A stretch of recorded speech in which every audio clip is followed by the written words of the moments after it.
All right, so Michael Strahan, when we thought of this show, he's like epicenter. He's like the center of the Venn diagram. Who is he to you? I mean, he's a good friend. He's someone that I've admired for over 2 decades. And sometimes I feel, and I've asked him this, I said, Michael, is there like 3 or 4 Michael Strahans? Crazy. He does so much. I don't think we should lose sight of the fact that you guys have had these parallel lives. And the New York of it all, you know, you came to it maybe with a little bit more eyes wide open, and he talks about that. This is all he ever knew. He was like, this is just what it is to be an athlete. But man, did it set him up for the ubiquity that you talked about. The parallels are kind of strange. I mean, right? We were both drafted in 93. He won a championship with the football team Giants in New York. We won in 09. Yeah. And then he's taken his world to the world of media and now business. And we learned so much that we didn't know in this episode. He talks about imposter syndrome. He talks about like all these things that we all worry about just as like humans. Like those are the things that worry him as well. It's kind of cool. I mean, the other interesting thing to me is, you know, you talk a lot about building your team, finding the right partners. He's got an amazing partner in Constance Schwartz-Morini. They created SMAC, and that has really helped shape his business outlook. They've done it together, and look, like me, he comes from a world of team, and he never uses the word I, it's always we, and I think that's fascinating. I really think that with all the great things that Michael has done, he's in the early innings of this mega media business license empire. But he also does talk about when they got away. Oh yeah, he does? That's going to be interesting. Yeah. And you won't believe which company it is. All right, so as we get started, introduce yourself. I'm Michael Strahan. I'm an old retired football player, 15 years here in New York City, playing for the New York Giants. Since retirement, I've gone on to be an entrepreneur, several businesses, multiple television shows, and I've had a very lovely, comfortable, but hard work for life. And I'm a father, my best achievement right there, and yeah, that's about it. And a world champion. And a world champion. Forgot about that. All right, so let's start there. Let's start with the world champion of it all, but also the New York of it all, because like, you know, we're sitting here, and I mean, who's luckier than me sitting between you two guys? But New York is at the core of so much of it for both of you. What has New York meant to you? Everything. I have only known New York, and I was just talking about this yesterday with Carmelo Anthony. Someone said to him at this dinner we were at that if you were in another city playing, they would have appreciated you a lot more for what you brought to the team. And he goes, yeah, but it's not New York. And New York isn't for everyone. Alex defied the odds of what usually happens when someone comes to New York, no matter how great they were somewhere else, the city eats you alive. I didn't know any better. I came here from Texas Southern University, drafted in 1993. I didn't know there was another way except for to suck it up and make it in the city. But had I had my career in another city that didn't have the spotlight of New York, I would have been a football player, had a great career, but I just would have had it somewhere else, and I don't think people would have paid as much attention. But being here in New York has meant the world to me because it's opened up so many opportunities. It's given me a life away from the game of football, but a life that you have to work for, and you have to, you know, go out and take the same principles you learn in sports. But New York has meant the world. Michael, I'm interested to know, because I haven't even thought about it myself. Michael Strahan played 15 years in New York, champion versus not winning that title. Was there a difference, you think? Heck yeah. You know what? Charles Barkley hit me with this the best. I see him at a golf tournament, and I had never met him. And I love Charles. I'm like, oh, my God, Charles Barkley is the best. And he sees me, and I go, hey, Charles, Michael Strahan. He goes, hey, man, this is right after we won the Super Bowl. Good to meet you. You know what? You were on my S list, like the curse word of S. And I'm like, how am I on the list? I've never met you before. He goes, no. It was a list of guys who had great careers but never won. But now you're off my list. He said, I'm even on my own list. He's number one on that list. He's in a lot. number I mean, one, right? Yeah. But I tell you what, I kind of resigned myself to being that guy. Had a great career, played well, did the best that I could do, man. I gave it everything I had because I didn't want to leave the game and actually look back and say, oh, had I maybe worked a little bit harder, man, I really focused a little bit more, had I done this, I had no regrets. But to win it in year 15 completely changed the perception that people have of you, the way that they look at you. It's almost as if your career is appreciated a lot more. And I didn't realize it until we won. And then I said to myself, you idiot, you were going to be happy with just being good without winning it all? It really shows what it's all for and what you're really playing for, which is that whole team experience of winning. Does that resonate with you? Oh, without a question. But, I don't know about Michael, but for me, I grew up watching Dan Marino in Miami. And every conversation starts and ends with, well, he's not Montana. He's the champion. Marino's not. Yeah. And after winning in 2009 as a New York Yankee in this city, everything changed. Yeah. I mean, to this day, Michael, and I guarantee happens with Michael. Firefighters, teachers, thank you for the championship. Fathers with kids. It's really winning in New York there's nothing like it. Isn't that funny? Yeah, it's like, thank you. And I'm like, no, thank you. I mean, you have no idea. It really worked out well for me. I am very as thankful as you are. Believe me. And so what does it do for you as a businessman? Like, because at that point, as you say, like, the timing's kind of perfect. I couldn't have been any better. In the sense that, like, it launches you and you're in New York. So championship plus New York, how does that inform you as a business person? It completely opens doors that some doors are obviously open because you're an athlete in this city, and life is about relationships. Business is about relationships. So I had a lot of relationships, but it's something different when you walk in a room or when you're being introduced and it's like Super Bowl champion, World Series champion, as Alex knows.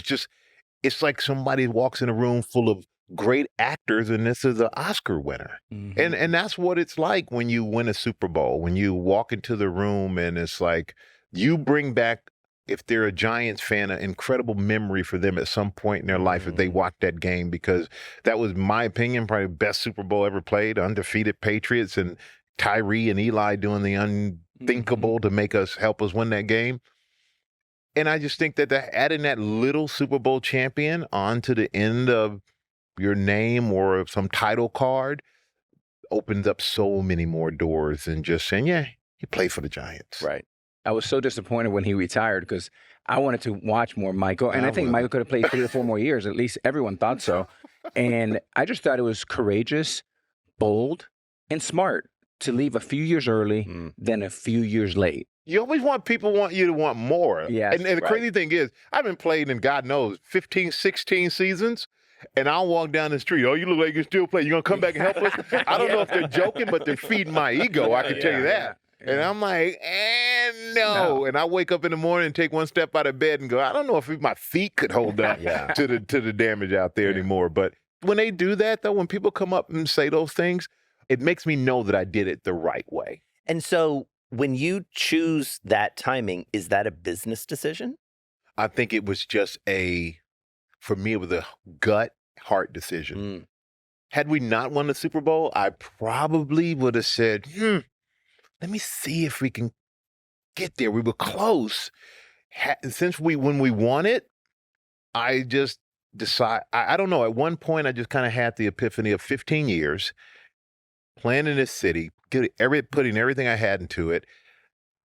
And it wasn't so much the work. I love the work. I haven't taught myself to love practice. Like to put on that equipment and go run into another grown man for a few hours every day.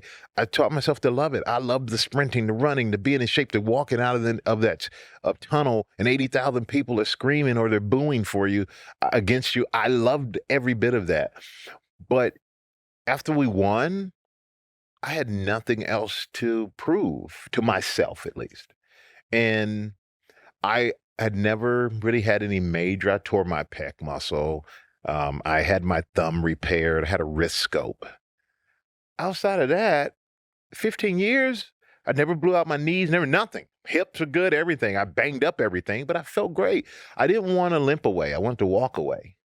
And what else was there for me to accomplish? I'd, done every other award, individual or team-wise. So that was it. And I realized my heart wasn't in it anymore. You had some famous moments in the parade and some of the great speeches you had and all that to fire everybody up. Did you already know, or when was the moment that you knew, that you looked in the mirror and you said, that's enough? Oh, you really want to know? Yeah. Okay. So I never really took vacations or anything. I was like locked in for 15 years. So I go to Greece. I'm like, just go to Greece. I'm going to go to Greece. I'm going to go to Santorini. I'm going to do Mykonos. I want to have a good time. I'm in Santorini. I get a call from the Giants, and they asked me to come back. And I looked and I said, Santorini or New Jersey? And I decided to stay right where I was. But it wasn't so much the fact that I couldn't play, because physically I felt great. Mm-hmm. I literally realized in my heart, I just didn't want to do it anymore. I didn't want to do another stomp you out speech. Just didn't have it in me to try to pump up another grown man anymore for that business. And I truly said, it wouldn't be the games, it wouldn't be anything. I really, in my head, tried to go through and rerun what it would take. I said, I don't want to do another speech. And it let me know that my heart's not into it. And I've never cheated it. I just said, I'm getting everything I can into it. I don't ever want to look back and regret. And I felt, had I gone back without my heart being into it, I would have been stealing from football, which is something I never wanted to do. And so one of the things I happened upon, like a little anecdote of research that I want to run by you, which is sometime in the late aughts, you're on a TV show, and I think it's a New York-based show. It's with I think an anchor named Sarah Gore, if I remember. You're sitting there, you're getting interviewed about being an NFL player. Okay. And you go to break, and you look at her and say, I want to do what you do. Was that in your mind then? Do you remember that? I don't. I've said some crazy stuff. No, I've said some crazy stuff, but it's all happened. Because that's well before you were like... well before anything. I don't know. I think because I grew up in Germany, and I didn't play football growing up. And my senior year of high school, my dad said, do you want to play football? He sent me to Houston to live with my uncle for 5 months and play football. And my dad said, you're going to get a scholarship. And he was so matter of fact about it that I didn't know that Texas was supposed to be tough to get a scholarship, because that's where all the great football players, a lot of them come from. So I just went back kind of la-di-da-da-da, had no idea how to play football, got one scholarship offer to HBCU, Texas Southern, and I went there not knowing anything and wanted to quit. But my dad kind of informed me, well, if you quit, what are you going to do? You're not coming back here. Like, you have an opportunity to take advantage of it. But he always was a win, not if type of guy. He never said if to me. So I always operate in the mindset of when something's going to happen. So if I said that to her, or when I said that to her, in my mind, I'm probably going, oh, I could do that. Yeah, I'd like to do what you do. This is fun. And I believe that I could do it. It's Right. naive. Being naive at that moment, it would have been overwhelming for me. But I'm pretty sure I believed I could do it right then and there. I'd take over right there and do it. All right. I don't want to get too far away from that incredible part of your origin story. When you think about like deals that you make, some of those are like deals with your parents, and some of them are deals that they impose upon you, which it sounds like your dad did. Why do you think, I'm sure you talked to him about this, why did he make that decision or push you in that direction for football? Because I think my dad, when I was 13 years old, I had a nickname, Bob. And I'm the youngest of 6, 3 older brothers, 2 of the 2 sisters are the oldest, and that's 4 boys. And my brothers and their friends call me Bob. And I'm thinking, oh, that's funny. That's cool. I'm cool. Like, I'm young. I got a nickname with my brothers and their older brothers and their friends. But Bob meant booty on back. Big old butt. Like, crushed me, man. But I was 13. I'm at home crying. I'm doing all these things. But it inspired me, because I went out and bought the Jane Fonda VHS tapes. The Herschel Walker workout book. Back in, it was big back then. And this must have been, 85 or something like that, 84. I bought all that stuff, and I started doing the Jane Fonda tapes. I started doing the Herschel Walker push-ups and sit-ups, because I read the book. And my dad saw me doing this for about 6-7 months. And he said, you know what? You're willing to work this hard, I'll work with you. So every 6 days a week, from when I was, almost 13, I was 14, till I was 16, 17, I worked out with my dad. Wow. And he would go buy the muscle and fitness books and he would type up a program on the computer because he was always having a new computer than everything else. And we go to the gym, you mark down your weight, your reps, everything for years. And that's why I think he saw what I did and the commitment that I had. He said, what can I inspire my son to do to take advantage of all these things? And I remember working out with him on a Saturday and I'm just sitting there kind of a kid, man. And he goes, don't worry, son, one day it'll pay off. I'm in Germany. Football's not even a conversation at that point.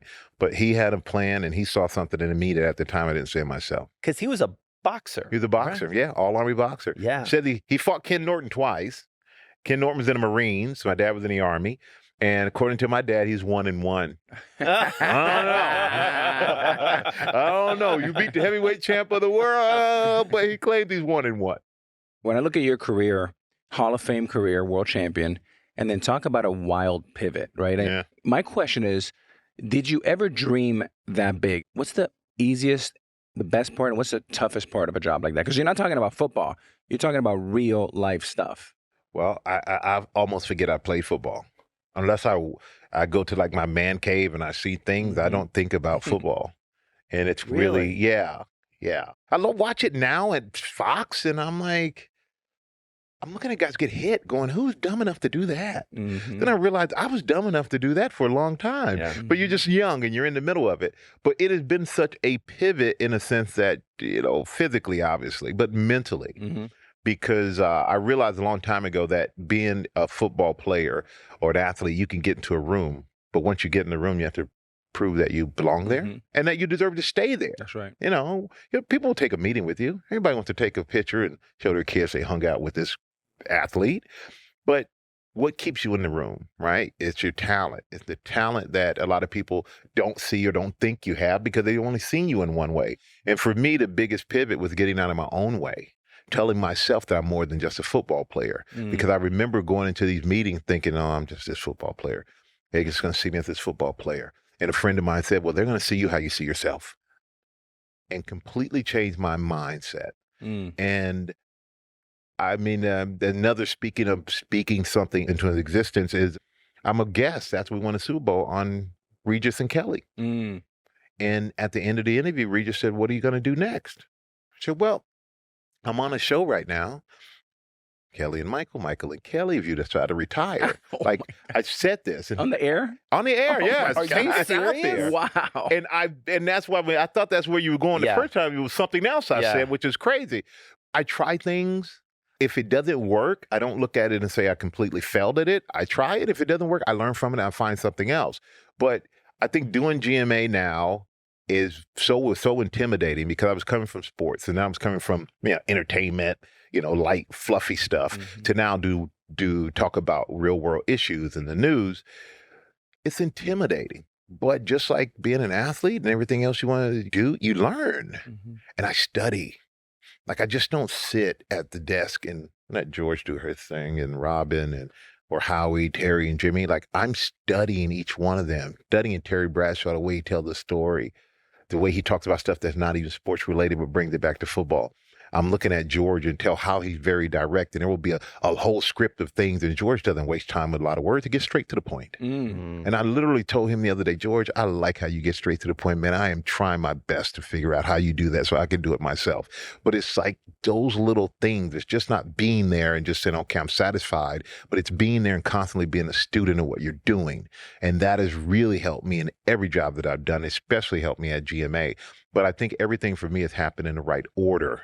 Because had I not had football and in Fox, I don't think I'm able to do live with me and Kelly. Yeah. Which in turn, if I don't have that, I don't think I'm ready or able to do GMA had it been mixed up in any other order. So I think the universe just seemed to put things in the way they were supposed to come to me. When you say study, maybe for our viewers, how does that look? I'm just like everybody else. I'm just curious. I think because people think, oh, you play sports. No, I played sports because it was later in my life. It just happened to be what I was doing, but it wasn't who I was. I have a lot of other interests. I'm interested in the world. I'm interested in everything that goes on. So just like the person at home, I continue to watch programs. I read newspapers. I do all those things. And then we get a lot of notes. We get a lot of emails, a lot of things that you just read to keep up with what's going on for the day. Get emails telling you what direction the show could be going in the next day, what stories we're covering. Just got to read. You just got to read. I want to connect a couple dots that we've been sort of moving around. And one is the New York of it all. And, so it's New York, championship, Hall of Fame, the Regis moment. Does New York give you the confidence? I kind of learned to, I don't know, how do I put it? Just do what I do and trust myself and not worry about the opinions of others. I think that really helped me when it came to like doing things here in New York. But that was hard because I was shy when I got here. Here, you're forced out of a shell. But I had to find my rhythm of who I was and who I was comfortable in being.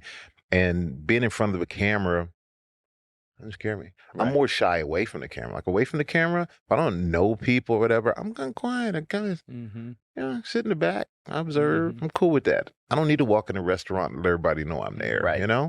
I'm very comfortable in my own little world of non-celebrity, more chill. Seems to be an easier way of life that I prefer. Was that shocking to you when you got here, New York? Oh, yeah. I remember, I'm coming from Really? Seattle. Man, you on the cover of Sports Illustrated at like 3 years old. What are you talking about? It's almost like when they say you really don't know, you think you can take a punch until Mike Tyson hits you and connects. Man. That's New York, especially when things are not going well, because the piling on is pretty strong. Yeah. And you just can't run away from it. And you just have the Yankees, like the Giants, big brands, enormous fan base with legacy brands, and it comes at you pretty good. I remember Alex, and I reached out to you about this. Like one day, oh my God, Alex Rodriguez, the greatest thing the Yankees have ever done. Knocking home run. Then he has one game that isn't great. I know he's busting his butt. This is the same guy you said was great yesterday. Then the next day, oh, why did the Yankees do this? Alex Rodriguez did. Then the next day he hits a home run. He's the greatest. And I remember reaching out and said, you know what? Just keep doing what you're doing. Like you can't pay attention to that because the bottom line is what really helped me, I stopped letting people criticize me who could not do my job. How are you telling me how to do my job and you could never do this job? You've never done it. As I told one reporter, last time you put on a uniform was when your mom took you trick-or-treating. You've never done this. So why am I letting you affect me in what I do for a living? And that really helped me. Just like, so now I don't care. If you can't do what I do, why am I listening to you telling me? It's like asking somebody a question when you got to ask somebody for an answer and then you got to go ask 10 other people. If I can reach the person who's going to give me the answer, why am I asking you? Yeah. I just don't subscribe to that anymore. Yeah. But it takes a lot of getting beat up to finally get fed up enough to realize that, hey, I'm going to do what I need to do. I don't care. All right. So you have something to show.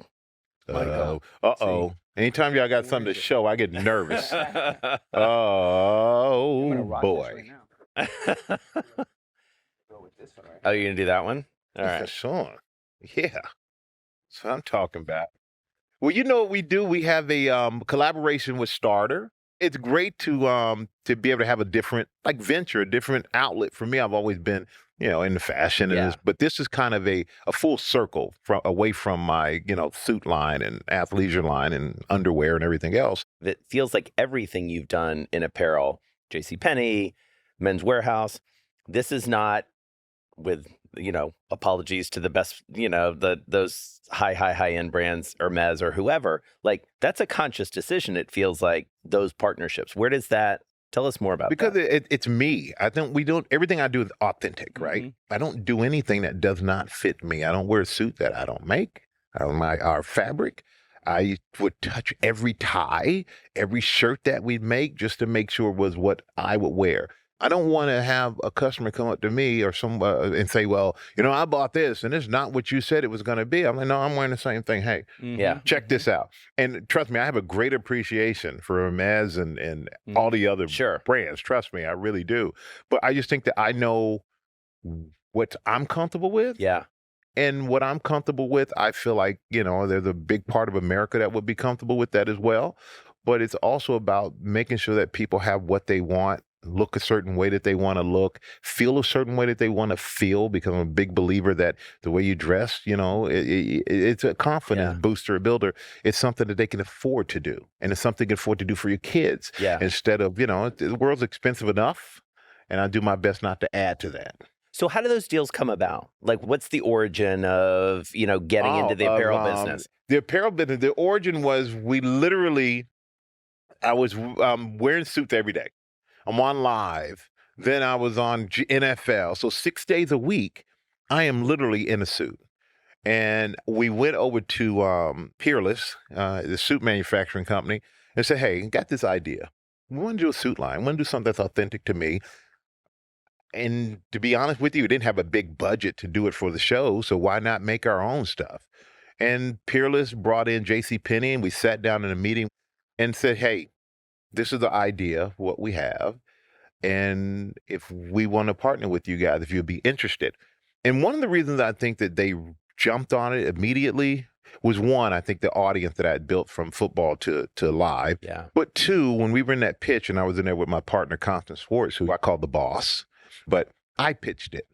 I didn't sit there and let her or a team pitch it. Like I said, this is what we have. This is what we're doing. These are our thoughts behind it. This is why we believe it's going to work. And when I got done, I said, Constance, you have anything to say? She literally was like, she was crying. I'm like, and I'm in my head, I'm going, not now, not now. And she's like, this is not, she's like, like the teacher, the pupil and the teacher, now the pupil, the teacher. Like, I pay attention. I know what's going on.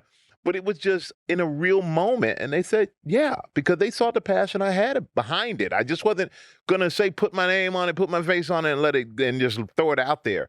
And they said yes in the meeting. And we've been a big success at JCPenney, expanded to men's Wearhouse. And it has been an incredible 9 years. And so what is the process? I mean, apparel has been something you invest in. Tell us about skincare. Like, how do these things bubble up? Well, believe it or not, I do wear a little makeup on TV. I may have a little bit on right now. Who knows? But with those things, like cleaning your skin, I think skin is like an outfit. It's about your confidence.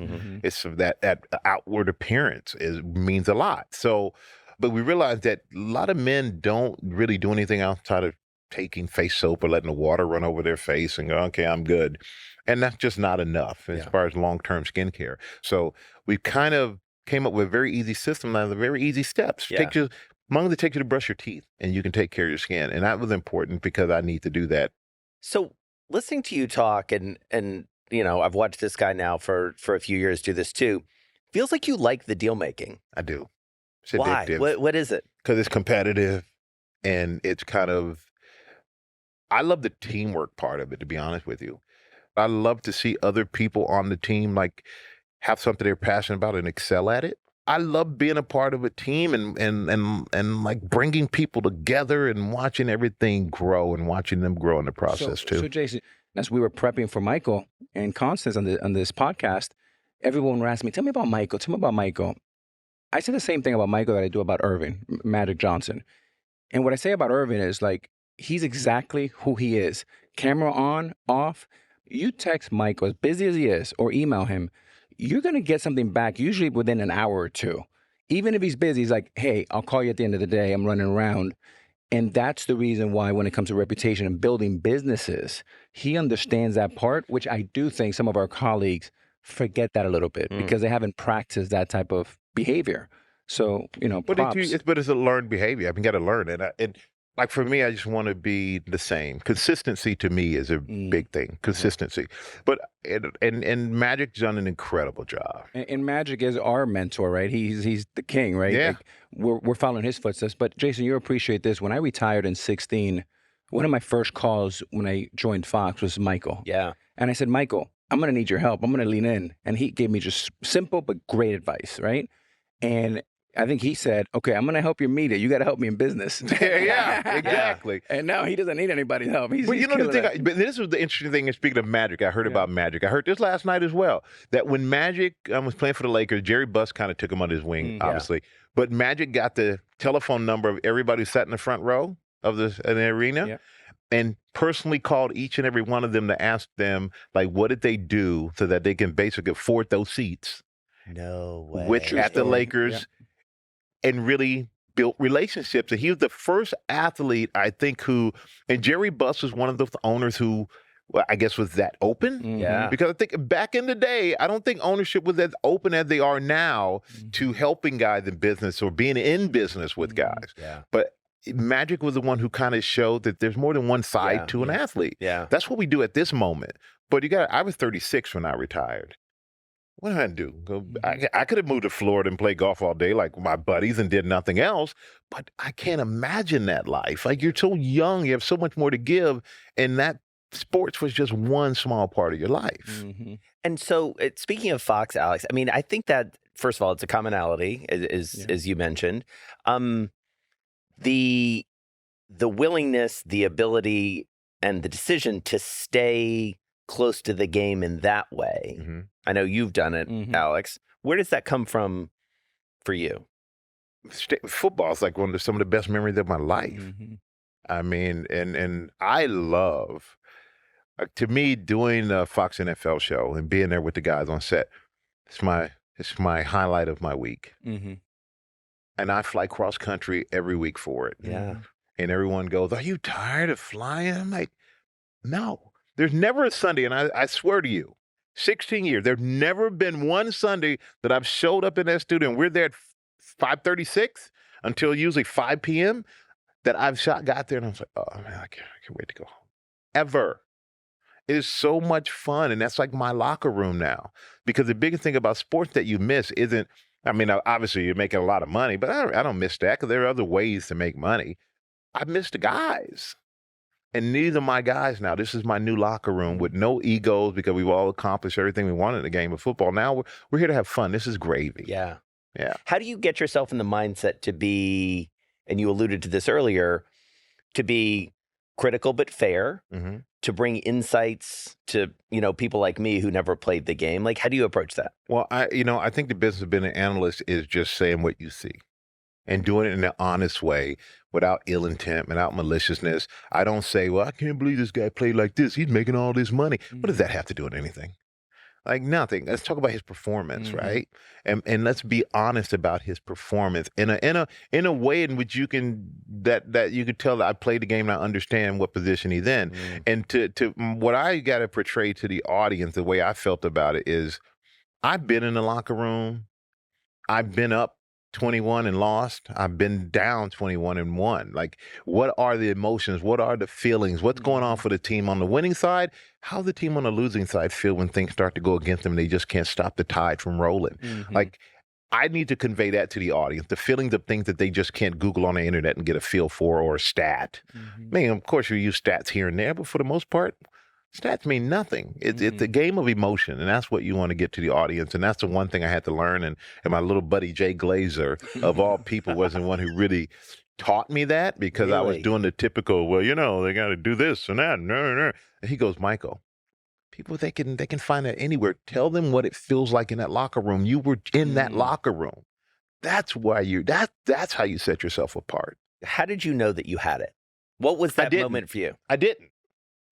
I didn't. That's the weird thing when people go, you're just so natural. And it's like, I don't, I just think I reached the point where I don't really think about a camera being there. I don't think about, it does got to affect how I'm going to be. I'm going to be me. Yeah. And when the camera's not there, I'm going to be the same dude. And it's the hardest thing for people to be themselves on television. That's the hardest thing, I think, for people. When the camera's on you, can you be yourself? Yeah. It's kind of like somebody's an actor trying to act as himself. I mean, I give you a lot. Hats off to you if you can act as yourself in front of a camera in a movie.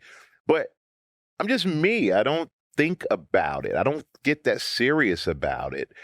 I trust and then there are some times you're on live TV and something happens and you're like, okay, can I say that? Man, get away with that. Maybe not. I trust my gut with those type of moments too. And I think that goes a long way, just trusting Michael, yourself. Easier to trust your moment when we're talking about football or baseball. I'm amazed when I see you talking about like politics, election year, hurricanes, earthquakes. Was there a moment early on, probably not so much today, in the GMA days that you felt a little imposter syndrome? You have George, who's absolutely, the king, man. right? You kidding Robin, me? who's an icon. I still feel it sometimes. Yeah. Absolutely, imposter syndrome. 101 over here. I'm sitting there, Alex. I'm sitting there looking at people who I loved and admired. Like they, you're the gold standard. And for me, the first few years of sitting there, I literally was in a master's class. And I would just sit there and watch them do their thing with ease and go, man, they're so good. I don't know if I'll ever be that comfortable, because I was uncomfortable in front of a camera for news. Really? Very comfortable for Fox. Very comfortable when I was on live. GMA made me uncomfortable because it was subject matter that I felt, I may know this stuff or some of this stuff. Some of it I need to get, in tune with.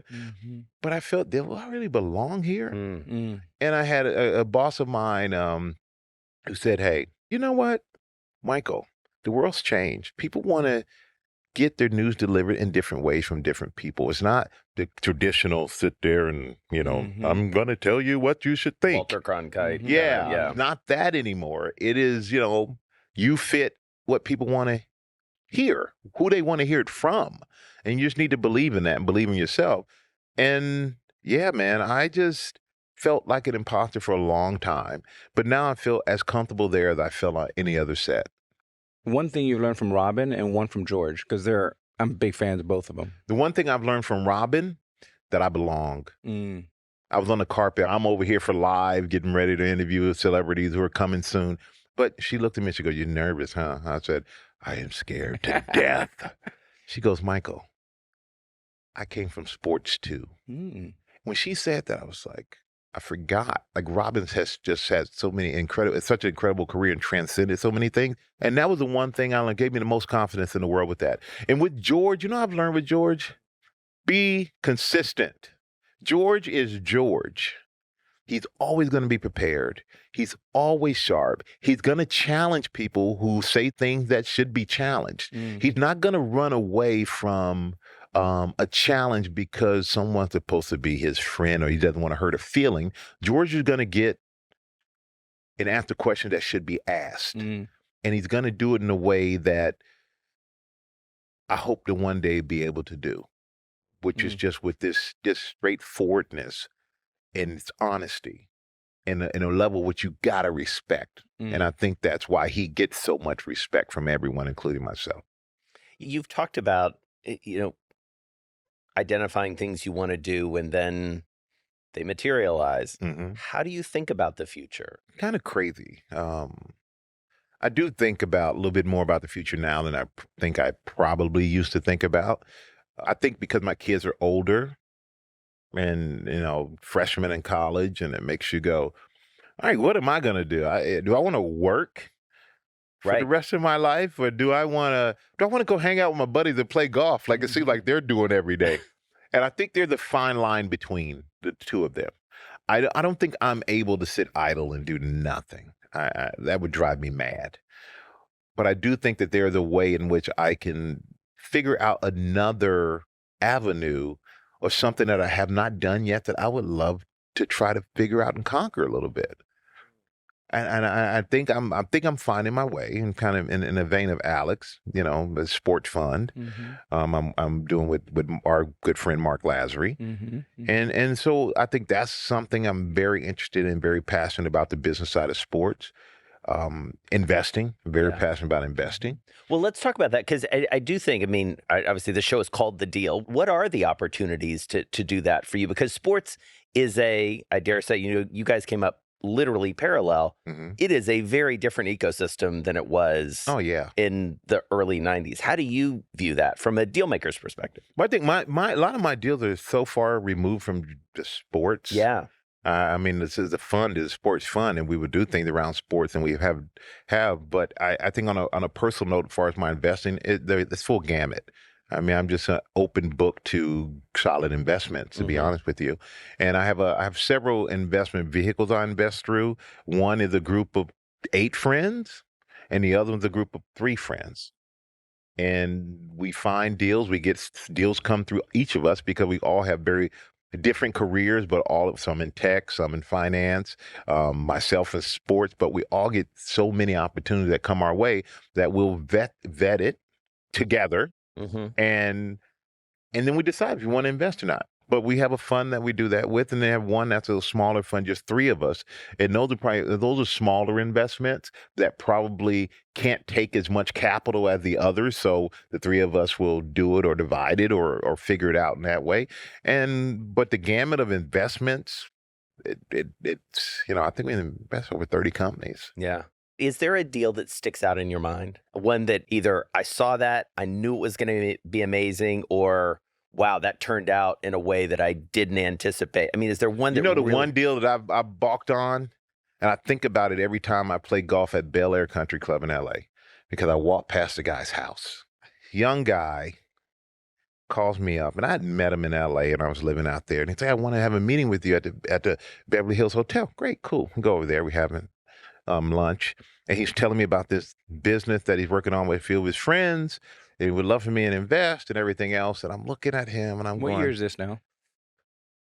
Oh, man. I mean, I retired at that point. So I think I retired at that point. So it got to be 2008, 9, okay, 10, something like that. Maybe before that. But he's telling me about this business. And I'm like, oh, yeah, great. And in my head, I'm going, I don't know if I'm going to invest with this kid. He's like so young. And I don't know. He seemed like a little crazy. Tinder. Oh, wow. Now, how much would you have invested? Well, if I knew what it was going to be, I'd have put everything I had into it. Oh, man. Well, I look back now like, what do you... But you can't, one thing I don't get upset, you can't win them all, right? That's right. And you're going to lose in some. I mean, I've lost money in some deals. I mean, but I've made a lot of money in other deals. And I think that's kind of like the competition part that I like. You really got to do your due diligence. You really got to be disciplined about what you're going to do. And for me, my association with certain things, like there's certain things that I won't do because I don't want to be associated with something like that, even though it would be a great business. But then there are certain things that, you know what, that's right up my alley. Or there's certain people I invest in who have a product that is great. I believe it's great, but a lot of great things don't work. But I believe that person as a CEO, as somebody who's an entrepreneur, is going to really figure out a way to make it work. So one person who's been critical in all of this, you've alluded to her a couple times, maybe just simply as the boss, is Constance Schwartz-Morini. How does SMAC come together? What's the origin story there? Well, Constance has started the company with another person. And Constance and I, we met 28, 29 years ago when she worked at the NFL. And I retired, but we stayed in contact even when she moved to LA because she left the NFL, went work for a record label. Then she worked for a management company. And then she was managing Snoop full time for 7 years before she decided to go out on her own. But we always stayed in touch. And then I went out. When I retired, I moved to LA because I was doing Fox, the only thing I was doing at the time. So I was like, might as well live close. Yeah. And I would go to her office all the time. And I would just sit there in meetings and listen and have opinions on things. And after a while of doing that, she was like, okay, if you're going to show up here every day, you got to become a part of the business or you just got to not come back. She got sick of me. I guess you're either sick of me or like you're going to be a part of it. So I was like, yeah, all right, I'm in. So I end up joining the company, and now now other partner left. So it's just her and I. We own a whole company. We haven't sold off anything of it or taken on any partners, but we now at the point where like strategic partners would really work for us to help us expand in a lot of ways that we want to expand. And that was 12 years ago, 12, 13 years ago. And we get along in a sense that I think we both understand each other well. We don't scream and argue with each other. Like we both had the same sensibilities. And we have a saying, HLYB. Hustle like you're broke. And we both do that. We do not take for granted what we have. We work as hard now as we've ever worked. And I know that we both feel a responsibility for everyone who works with us. that's where we started. That's how it all got started. And it was not much going on back then. Yeah. Yeah, it wasn't much going on. And then just from like, I guess, sheer will and determination and just pushing and pushing and pushing, especially whenever days you're like, what the heck are we pushing for? Mm-hmm. It just, once one thing happened, then the next thing happened, and the next thing happened. And now we've been off and running pretty well for a while. Well, I mean, I think it's fair to say the understanding sort of the underpinnings of what you're trying to do. I mean, the world sort of came to you in a lot of ways. Like the world recognized a lot of the things that you guys had recognized, which is this intersection. We talk about it, Alex and I talk about it constantly. Business, sports, culture, technology, broader economics, broader ambition. Why do you think that happened? I mean, what happened in the world to put you at the center of it? I wish I knew. Yeah. I really wish I knew. And I name our company SMAC. Yeah. Sports, Music, and Culture. And that's really what we're involved. I mean, we manage Wiz Khalifa, Common.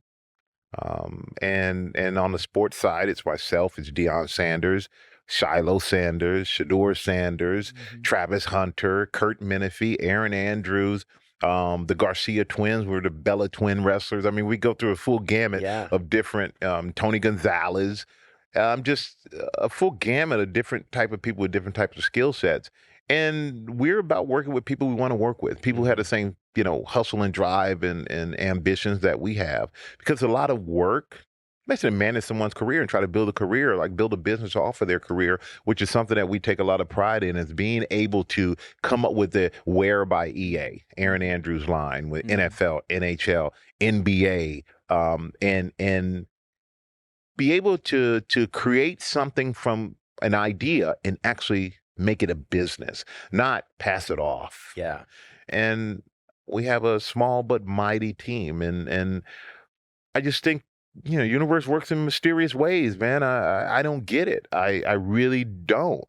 I remember when you talk to Constance, ask her about the calls that she would, like, I had this epiphany. I woke up in the middle of the night and with these epiphanies. And I got to say, as crazy as she sounds when she's telling me, she's always right. And she really is a savant, and it just makes sense to her how this business works and how the world works and, the long-term goals, because she doesn't look at the immediate. She's always years ahead of myself and everyone else.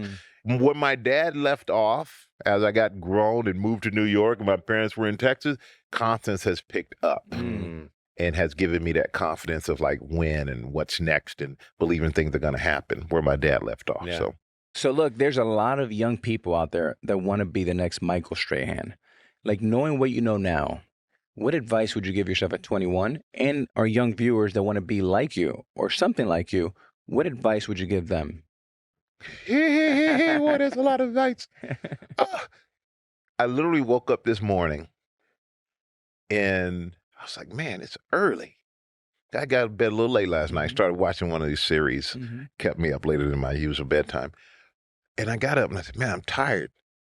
Then I realized that this is not tired. Tired was pulling myself out of a bed at Fairleigh Dickinson here in New Jersey or at University of Albany in training camp. Tired, beat up, sore, putting on shoulder pads that are still wet and damp from the sweat from the day before to like. Constance, it's my last question. Could I please finish my last question?